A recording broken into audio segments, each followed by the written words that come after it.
नमस्कार। तो चलिए आज आपको ले चलते हैं उत्तर भारत के एक गांव की शादी की शानदार और हाँ थोड़ी अस्त व्यस्त सी दुनिया में। एक ऐसी दुनिया जहां हर पल में एक कहानी है और भाई हर रिश्तेदार अपने आप में एक किरदार। और बस यही सवाल इस पूरे किस्से का, इस पूरी शादी का निचोड़ है। मतलब ये जुगाड़ का, परसेप्शन का और सबसे बढ़कर एक साथ मिलकर जश्न मनाने का एक मास्टर क्लास है। ये पहेली असल में हमें ये बताती है कि गांव की शादियों में जो ऊपर ऊपर से दिखता है ना, उसके पीछे कितनी प्लानिंग, कितनी गहरी सोच और ढेर सारा प्यार छिपा होता है। अच्छा, तो अब आते हैं किसी भी बड़ी शादी की सबसे पहली और सबसे बड़ी टेंशन पर, खाना। और चलिए देखते हैं कि हमारे मेजबान चाचा जी इस प्रेशर को, इस दबाव को कैसे हैंडल कर रहे हैं। तो देखिए, गांव में दावत का पहला नियम जो हलवाई ने बताया था वो ये है, तैयारी हमेशा ज्यादा की करो। चाचा ने बुलाए तो थे 250 लोग, लेकिन हलवाई साहब पूरे 300 लोगों का खाना बना के गए। अब आप पूछेंगे क्यों? अरे भाई, क्योंकि गांव में आप एक को बुलाते हैं ना, तो उसके साथ 4 और आते हैं। और ये कोई शिकायत नहीं है, ये तो वहां की हकीकत है। और सच कहूं तो शायद प्यार जताने का एक अपना ही तरीका है। लेकिन क्या हो अगर ये भी कम पड़ जाए? तब क्या होगा? और यहीं पर काम आता है चाचा जी का दिमाग, उनकी चतुर और थोड़ी शरारती रणनीतियां। उनका 3 पॉइंट प्लान समझिए। पहला, सब्जी में जानबूझकर मिर्च तेज करवा दी। लॉजिक बड़ा सिंपल है, लोग कम खाएंगे और पानी ज्यादा पिएंगे, हो गया ना कंट्रोल। दूसरा, जैसे ही पता चला कि रसगुल्ले शायद कम पड़ जाएंगे, फौरन एक लड़के की ड्यूटी लगा दी, सुन भाई सबको एक एक ही देना, उससे ज्यादा नहीं। और तीसरा, यह है हमारी शुरू वाली पहेली का जवाब, 3 सब्जियों को 6 अलग अलग जगहों पर रखवा दिया। इससे क्या हुआ? एक भ्रम पैदा हुआ कि अरे वाह कितनी सारी डिशेज हैं। मतलब कमाल का जुगाड़, वाकई शानदार। चलिए अब खाने की टेंशन से थोड़ा हटते हैं और बात करते हैं लोगों की, क्योंकि मेहमानों और वेंडर्स को संभालना भाई वो अपने आप में एक अलग ही कॉमेडी है। तो किस्सा शुरू होता है वीडियोग्राफर से। हल्दी का फंक्शन चल रहा था और ये महाशय गायब। अब जब इनसे पूछा गया कि भाई कहाँ थे, तो जवाब सुनिए। जवाब ऐसा आया कि कोई सोच भी नहीं सकता। बोले, मेरी कोर्ट में तारीख थी। मतलब कमाल है, शादी से ज्यादा जरूरी कोर्ट की तारीख हो गई।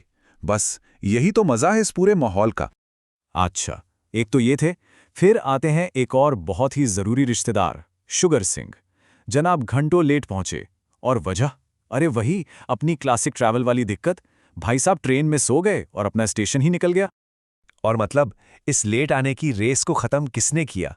खुद दूल्हे राजा ने, लल्लन ने। वो भी लेट थे। और क्यों? क्योंकि वो फेशियल करवाने गए थे। तो अब तो साफ है, इस शादी में हर कोई अपने ही टाइम जोन पर चल रहा था। तो इस सारी कॉमेडी और भागदौड़ से अब जरा माहौल को बदलते हैं और चलते हैं शादी के उस हिस्से की तरफ जो इसका इमोशनल सेंटर है, इसका दिल है, जहां एक बहुत ही जरूरी रस्म निभाई जा रही है। अब आगे जो होने वाला है उसे समझने के लिए पहले भात की रस्म को समझना जरूरी है। देखिए, ये सिर्फ कोई तोहफे देने की रस्म नहीं होती, ये एक प्रतीक है।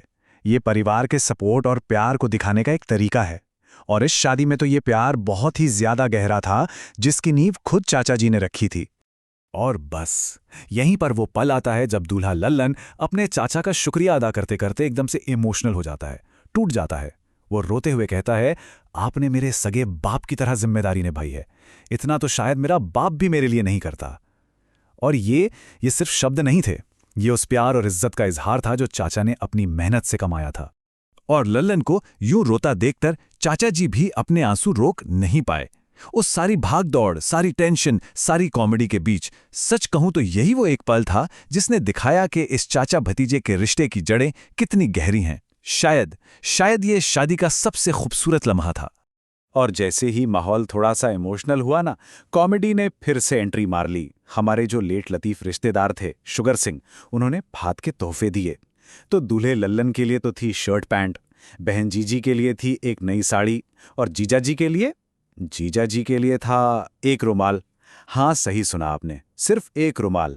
अब ये तोहफा देख के जीजा जी का जो मजाकिया गुस्सा था ना, वो देखने लायक था। वो तपाक से बोले, अरे इससे अच्छा तो मेरे लिए कफन ही ले आता, सारा झंझट ही खत्म हो जाता। और बस उनकी इस एक लाइन ने पूरे माहौल में फिर से ठहाके बढ़ दिए। तो चलिए अब इस पूरे किस्से के आखिरी पड़ाव की तरफ बढ़ते हैं।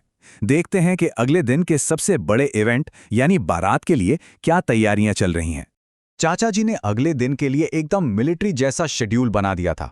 सुबह उठना है, दोपहर 1 बजे तक हर हाल में तैयार हो जाना है और ठीक 2 बजे बारात निकलेगी तो निकलेगी।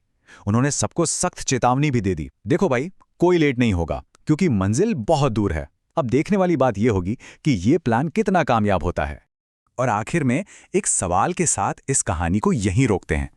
ये सारी भागदौड़, ये कॉमेडी, ये इमोशंस, इन सब के परे असल में एक जश्न को, एक उत्सव को क्या चीज़ खास बनाती है? इस पूरी कहानी में जो हमने अपनापन देखा, जो प्यार देखा और जो जुगाड़ वाली खुशी देखी, जरा सोचिए, शायद असली जश्न इन्हीं छोटी छोटी सच्ची भावनाओं में ही तो छिपा होता है।